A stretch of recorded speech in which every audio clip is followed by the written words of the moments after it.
Pernah dengar gak? Katanya maghrib itu waktu yang rawan banget. Katanya banyak makhluk halus yang berkeliaran. Gue awalnya gak percaya. Sampai akhirnya gue sendiri ngalamin kejadian yang bikin gue merinding sampai sekarang. Dan yang datang malam itu bukan manusia. Assalamualaikum warahmatullahi wabarakatuh. Halo semuanya. Balik lagi di channel Ngawak Horor, tempatnya cerita-cerita horor yang bikin kalian mikir dua kali buat keluar rumah sendirian. Sebelum kita mulai ceritanya, jangan lupa untuk like video ini, tulis komentar kalian di bawah, dan subscribe supaya kalian gak ketinggalan cerita horor lainnya. Support dari kalian itu sangat berarti banget buat kami terus semangat bikin konten. Dan seperti biasa, tulis sholawat di kolom komentar biar channel ini makin berkah. Jangan lupa juga tulis kalian nonton dari daerah mana. Yuk, kita lihat siapa yang paling jauh nih nonton cerita horor malam ini. Hari itu suasananya biasa aja. Nggak ada tanda-tanda bakal terjadi sesuatu yang aneh atau menyeramkan. Gue, Adit, dan Rian baru aja selesai main futsal sore. Capek, tapi puas. Seperti biasa, setelah futsal kita nongkrong di warung kopi dekat lapangan, sambil ngobrol-ngobrol nggak jelas. Hari itu, obrolan yang ngalor ngidul, mulai dari game, cewek, sampai akhirnya nyerempet ke hal-hal mistis. Gue inget banget waktu itu Rian nyeletuk. Lo pernah nggak sih ngerasa kayak ada yang ngeliatin pas jalan sendirian waktu maghrib? Adit langsung nyaut.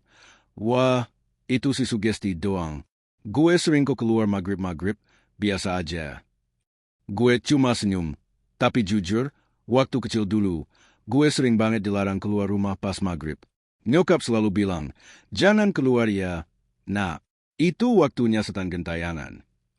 Waktu kecil, larangan itu jadi semacam hukum gak tertulis di keluarga gue. Tapi makin gede, makin banyak urusan, makin sering juga keluar rumah jam berapapun. Jadi, ya, aturan itu lambat laun gue anggap cuma mitos. Tapi malam itu, entah kenapa, obrolan itu bikin gue kepikiran. Gue pun nyeletuk, gimana kalau kita buktiin sendiri? Nanti jam 6, pas azan maghrib, kita kebun belakang rumah Mbah Sarwo. Katanya angker banget tuh tempat. Adit langsung geleng. Wah, lo serius, bro? Rian kelihatan ragu, tapi senyumnya nggak hilang. Yaudah, kalau lo berani, gue ikut. Biar lo tahu aja, kebun yang gue maksud itu bukan kebun biasa. Lokasinya ada di belakang rumah Mbah Sarwo yang udah lama kosong. Rumah itu dulunya dihuni sama seorang tetua kampung, tapi sejak Mbah Sarwo meninggal beberapa tahun lalu, rumahnya dibiarkan begitu aja. Kebunnya sekarang dipenuhi semak, pohon bambu, dan ilalang tinggi.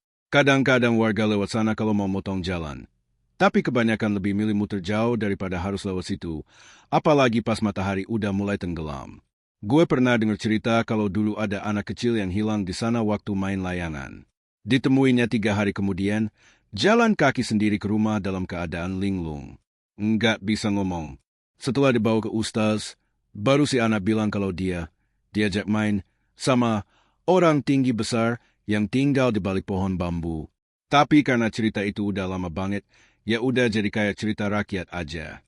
Setelah kita sepakat buat ngebuktiin sendiri, kita semua pulang dulu ke rumah masing-masing buat bersih-bersih dan salat asyir. Gue nggak cerita apa-apa ke nyokap, karena udah pasti bakal dilarang. Tapi entah kenapa hati gue tuh deg-degan gak jelas. Ada perasaan was-was yang aneh. Sekitar jam 5 sore, gue udah siap. Gue pakai jaket, celana panjang, dan bawa sendal kecil yang biasa gue pakai kalau listrik mati. Gue juga bawa air minum, padahal cuma ke kebun belakang doang. Tapi ya, namanya juga jaga-jaga. Rian datang duluan ke rumah gue, lalu disusul Adit. Kita duduk bentar di teras, nungguin waktu pas. Jam 17.45, langit mulai berubah warna. Cahaya kuning oranye kemasan mulai muncul di langit barat. Angin mulai sejuk, tapi rasanya beda. Dingin, tapi kayak dingin yang masuk sampai ke tulang. Suasananya sunyi, terlalu sunyi untuk ukuran sore hari. Biasanya, jam segitu masih ada suara anak kecil main sepeda atau ibu-ibu manggil anaknya pulang. Tapi entah kenapa hari itu sepi banget. Ketika azan maghrib berkumandang dari masjid kampung, kita bertiga langsung berdiri. Nggak ada yang ngomong. Kayak udah sama-sama tahu, ini bukan cuma sekadar uji nyali. Ini lebih dari itu. Kita jalan pelan ke arah kebun, melewati gang kecil di samping rumah Mbah Sarwo. Daun-daun bambu bergoyang pelan ditiup angin sore. Gue mulai ngerasa hawa di sekitar gue jadi lebih dingin lagi, dan entah kenapa langkah kaki gue mulai berat. Begitu sampai di depan kebun, kita berhenti sebentar. Adit nyalain senternya. Rian ambil nafas panjang. Gue pun ngucap istighfar dalam hati. Dari luar aja kebun itu udah gelap, pohon-pohon menjulang tinggi, dan ada suara-suara aneh kayak ranting yang patah padahal nggak ada angin kencang. Di dalam, makin masuk, makin pekat suasananya. Padahal baru maghrib, tapi kayak udah tengah malam. Gue masih inget, sekitar 5 langkah masuk ke dalam kebun, suara azan tiba-tiba kayak menghilang. Bukan berhenti, tapi pelan-pelan menghilang, kayak ditarik ke dalam lorong. Suara jangkrik pun mendadak senyap. Udara berubah, berat dan lembab. Rian megang tangan gue pelan dan berbisik. Lo denger itu enggak? Apa? Kayak ada yang bisik. Gue cuma geleng. Tapi jujur, bulu kuduk gue berdiri semua. Rasanya kayak ada yang ngeliatin dari antara semak-semak. Di titik itu, gue ngerasa mungkin gue udah salah tantang. Tapi kita udah terlanjur masuk. Dan ini baru permulaan. Langkah kita makin dalam masuk ke kebun. Suara gemerisik dari daun kering yang kita injak jadi satu-satunya suara yang terdengar. Padahal biasanya, kebun kayak gini pasti rame sama suara jangkrik atau cicak malam. Tapi ini, hening. Kayak dunia cuma milik kita bertiga doang. Gue coba nyalain senter, tapi anehnya, cahaya yang keluar kayak gak bisa nembus gelap. Cuma beberapa langkah ke depan aja yang kelihatan. Selebihnya kayak kabut hitam tebal yang nutup pandangan. Rian mulai gelisah. Dia jalan makin dekat ke arah gue, bahkan sesekali megang lengan jaket gue. Adit yang di depan tiba-tiba berhenti. Lo denger nggak? Bisiknya pelan. Gue dan Rian langsung fokus.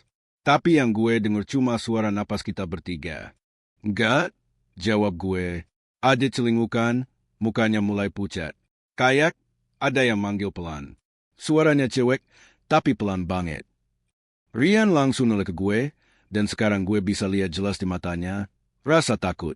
Yang beneran takut. Gue mulai ngerasa jantung gue berdetak lebih cepat. Keringet dingin ngucur dari pelipis padahal udara di sekitar tuh dingin banget. Gue coba tetap tenang, tapi tangan gue mulai gemeter. Tiba-tiba, brak, ada suara dari belakang kita. Kayak ranting besar patah. Kita semua langsung noleh. Kosong. Gak ada siapa-siapa. Tapi suara itu jelas banget. Rian mulai panik. Udah yuk, gue gak enak perasaan. Gue mau ajak mereka balik, tapi Adit masih ngotot. Udah deket, paling tinggal dikit lagi ke pohon bambu besar itu. Kata orang, di situ pusatnya. Karena udah tanggung, dan jujur, bagian dari diri gue juga masih penasaran. Akhirnya kita lanjut jalan. Tapi baru sekitar 10 langkah, senter Adit kedap-kedip. Lalu, mati total. Gelap, bener-bener gelap. Kayak nggak ada cahaya sedikit pun. Kita semua berhenti. Gue buru-buru nyalain senter dari HP. Tapi, HP gue juga mati. Astagfirullah, gue langsung istighfar. Rian mulai baca ayat kursi pelan-pelan. Suaranya gemetar, dan di tengah-tengah dia baca, terdengar suara tawa. Tapi bukan tawa manusia. Bukan juga tawa anak kecil. Lebih kayak suara perempuan dewasa, tapi nadanya tajam dan dingin. Kayak suara yang gak punya emosi. Tertawa dan berhenti, lalu diam. Kita pulang aja, seru Rian setengah panik. Tapi kaki kita semua seperti lengket di tanah. Kayak ada yang nahan. Gue ngerasa napas makin berat. Udara di sekeliling kita makin dingin. Dan rasa kayak diawasin makin kuat. Rasanya kayak kita gak sendirian. Dan saat itu juga, dari sela-sela pohon bambu, muncul sesuatu. Sosoknya tinggi, kurus, hitam. Mukanya gak kelihatan jelas. Tapi matanya, 2 titik merah menyala yang ngelototin kita dari kegelapan. Badannya diam aja, tapi aura yang keluar dari situ benar-benar bikin kaki gue lemes. Adit bisik pelan, itu bukan orang kan? Gue gak jawab, karena gue juga gak yakin itu apa. Tapi satu hal yang pasti, itu bukan manusia. Rian langsung sujud, di tanah, nangis. Dia baca doa sekenceng-kencengnya, sementara gue dan Adit cuma bisa berdiri gemetar, berharap sosok itu gak ngelakuin apa-apa. Tapi dia masih di situ, berdiri diam. Tapi seakan makin dekat, gak gerak, tapi tiba-tiba udah lebih dekat dari sebelumnya. Sumpah, gue udah gak bisa mikir apa-apa. Otak gue kosong. Yang ada di pikiran gue cuma, kalau ini mimpi, gue pengen cepat bangun. Tapi ini nyata, beneran nyata. Gue udah gak bisa mikir. Rasanya seluruh badan kaku, kayak semua energi dihisap keluar dari tubuh. Sosok hitam tinggi besar itu masih berdiri, makin dekat, walau gak kelihatan bergerak. Matanya merah menyala, dan gue bisa ngerasa, sorot pandangnya nembus langsung ke dalam hati. Bukan cuma diliatin, kayak ditelanjangi. Dibaca isinya. Rian masih sujud, suaranya mulai parau karena nangis gak berhenti. Tiba-tiba, dia jatuh ke samping, kejang-kejang. Matanya kebalik, dan mulutnya komat kamit ngomong sesuatu yang bukan bahasa Indonesia. Bukan juga bahasa Arab. Kayak bahasa asing yang gak bisa dipahami, tapi nadanya mengancam. Adit langsung loncat mundur. Rian? Bangun, Rian! Gue juga langsung berlutut, coba bangunin dia. Tapi tubuh Rian dingin banget. Dan waktu gue pegang pundaknya, gue bisa ngerasa kayak ada arus listrik kecil yang ngetrum tangan gue. Adit, kita harus keluar dari sini sekarang. Teriak gue panik. Tapi Adit bengong. Mukanya pucat kayak mayat. Matanya kosong ngeliat ke arah belakang gue. Dia di belakang lo, bro? Gue gak berani noleh. Tapi saat itu, tiba-tiba udara berubah. Wangi menyengat keluar dari arah belakang. Bukan bau amis, tapi semacam bau bunga melati campur bangkai. Campuran yang bikin mual dan pusing di saat yang sama. Tiba-tiba, ting, ada suara kayak lonceng pecah di dalam kepala gue. Rian langsung teriak kenceng-kencengnya. Suara teriakannya, bukan suara dia. Dalam, berat, kayak bukan manusia. Gue udah gak tahan. Gue tarik tubuh Rian, Adit bantuin, dan kita langsung kabur keluar kebun tanpa nengok ke belakang sama sekali. Gue gak tahu kekuatan dari mana bisa lari secepat itu sambil ngangkat badan orang. Tapi yang penting, kita harus keluar. Kita jatuh bangun ngelewatin semak, senter jatuh entah kemana. Kita keluar dari kebun, langsung menuju ke rumah gue. Pintu gue dobrak, nyokap keluar dari dapur panik ngeliat kita bonyok semua. Ya Allah, ada apaan ini? Rian langsung digotong ke dalam. Tapi dia masih gak sadar. Masih ngomong sendiri pakai bahasa aneh itu. Gue dan Adit udah ngos-ngosan, keringet dingin, badan gemetar. Nyokap langsung panggil Pak Ustaz yang tinggal 2 rumah dari rumah gue. Gak lama, Pak Ustaz datang bawa air doa dan mulai rukyah Rian. Baru setelah 2 jam Rian bisa tenang. Tapi yang bikin makin serem, setelah siuman, dia gak ngomong sepatah kata pun. Dia diam, tatapan kosong. Cuma duduk dan lihat ke arah pojok ruangan. Terus dan terus. Bahkan pas kita panggil namanya pun dia gak respon. 3 hari. Selama itu, Rian gak bisa ngomong. Baru di hari keempat, setelah dibawa ke pesantren untuk dirukyah ulang, dia bisa cerita. Tapi ceritanya bikin gue dan Adit langsung merinding. Kata Rian, dia ngeliat kita berdua berubah. Bukan lagi gue dan Adit, tapi 2 sosok hitam yang berdiri di atas dia, nyeket lehernya sambil ngucapin sesuatu. Dia gak sadar waktu itu dia udah gak di kebun. Katanya dia dijemput dan diajak masuk tempat lain, tempat yang dingin, gelap, penuh suara tangis dan tawa, tapi gak ada sumber suaranya.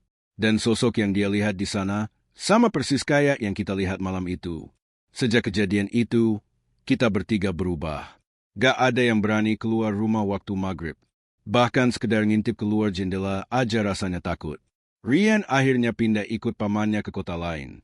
Gue dan Adit, meskipun masih sekampung, udah jarang banget bahas kejadian itu.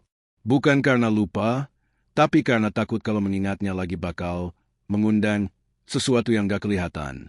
Dan sekarang, gue paham kenapa orang tua dulu selalu bilang, jangan keluar rumah waktu maghrib. Nah, bukan cuma setan yang lewat, kadang mereka juga nyari teman. Itu dia cerita gue kali ini.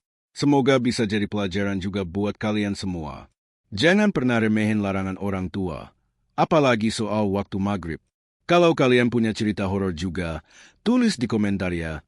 Siapa tahu bisa gue bawain di episode selanjutnya. Sampai ketemu di cerita berikutnya. Dan hati-hati kalau dengar suara azan, tapi bukan dari masjid biasa.